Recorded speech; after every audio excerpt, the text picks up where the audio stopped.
jamono ji may wax ak yéen Yaxya Diop Yékini ma nga fa loolu yëpp ci ndimbalul Momar Ali ñu koy sant di ko gërëm merci champion waaw Momar Ali. waaw xam nga rek du ñu def nag du dul kii remercier ki nga xamante ni moo waral bis bi mooy Gaston Xaalu Mbeng borom baax la yàlla def nag mu bëgg làmb xam nga nag nit nag bu la say mbokk gërëmee sa waajur gërëm la sa njaboot gërëm la dara teewu la ci àdduna te nekk na nit la koo xam ne nag exemple la ci Sénégal parce que boo demee gis ay waajuram ñu gërëm ko boo demee gis ay jabaram ak ay doomam ñu kontaan loolu ci moom yàlla na ko yàlla jàppale may ko wër gi yaram ak fan bu gudd et kontaan nañ trop ci yéen Malick ci liggéey bu rafet bi ñëw ngeen Bercy liggéey bu rafet bi ñu fa def loolu mooy Sénégal booloo ànd nekk benn merci beaucoup Momar booloo nekk benn dans un esprit d'équipe dans un esprit professionnel dans un esprit d'entreprise la RTS a su relever tous les défis au plan sportif et dans d'autres domaines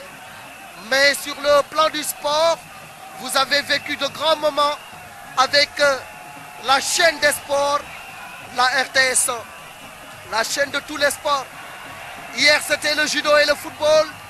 c'était également la lutte aujourd'hui encore c'est un grand rendez-vous avec ce grand gala organisé par Gaston Mbengue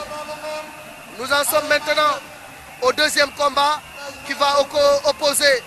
Sococim de l'école de lutte Balla Gaye à Malick Niang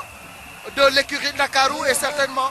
Yaxya Diop Yékini est en train de suivre ce combat et il est certainement en train de prier pour Saint Poulain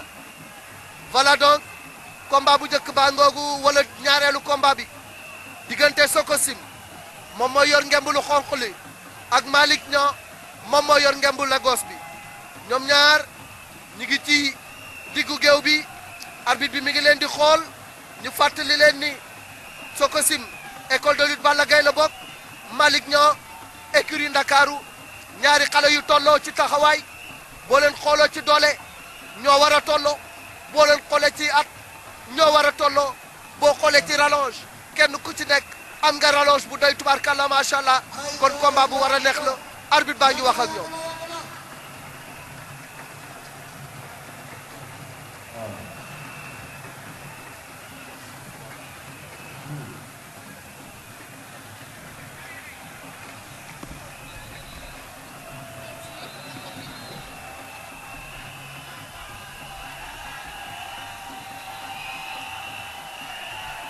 arbitre bi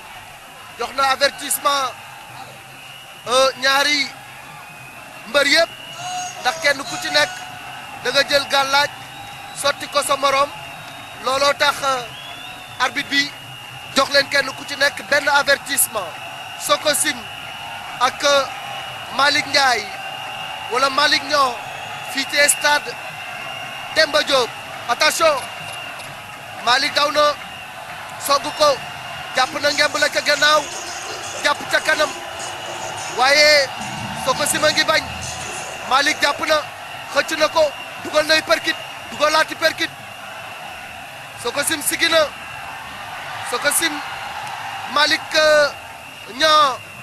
attention Malick mboot na ko wala Sococim moo ko doon mboot Malick bañ Sococim mboot na ko Malick bañ na ña ngay bëre ca suuf laa ilaaha illallaah jógaat nañu taxaw ne woon naa leen ñaari xale yi ñoo tolloo doole ñoo tolloo yat ñoo tolloo taxawaay attention Malick takk na ko wër na ko ndomba Malick takk na ko ndax da koy sempi Malick takk na ko mu ngi koy jéem a kilbite mu bañ Sococim bañ na Sococim bañ na Malick Niang takk na ko Malick Niang takk na Sococim ma nga jàpp ca ngemb la Sococim bañ na Malick jëm na ko sànni Sococim résisté na bañ na Malick samp na ñetti appi Sococim tëgg na ko mboot ña ngay bëre ca suuf ma ngi koy jéem a salam waaye mbir mi du salam attention Malick a ngi door Malick a ngi door Sococim daanu na door na ko kaawoo na daanu na Malick Niang écurie Ndakaaru daan na Sococim jël bu rëy da ko door mu kaawoo Malick nañ ko jàpp nañu tekki ndomba yi gaaw leen secourir ko lay la dañ ko secourir gaaw cey gàllaaji ci lamb yi Malick Niang écurie Ndakaaru daan na Sococim da ko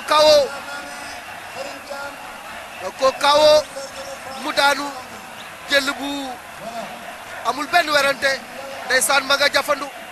kanam nga takk suuf oh là là là là il est complètement sonné, complètement groggy. Malick lui a asséné un coup fatal sur la tempe droite et Sococim s'est affaissé.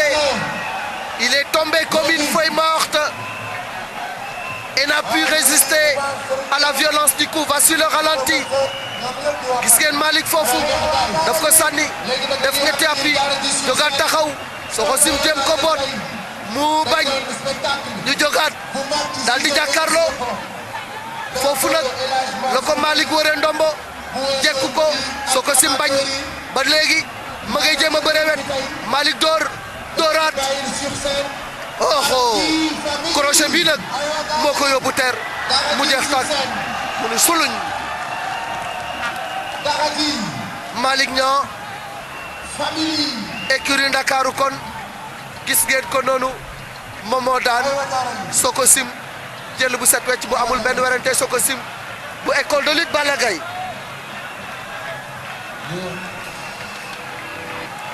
ralenti baa ngi noonu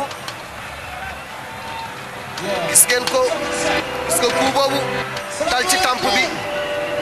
ak bi dal ci bët bi ak beneen boobu mu ko dolli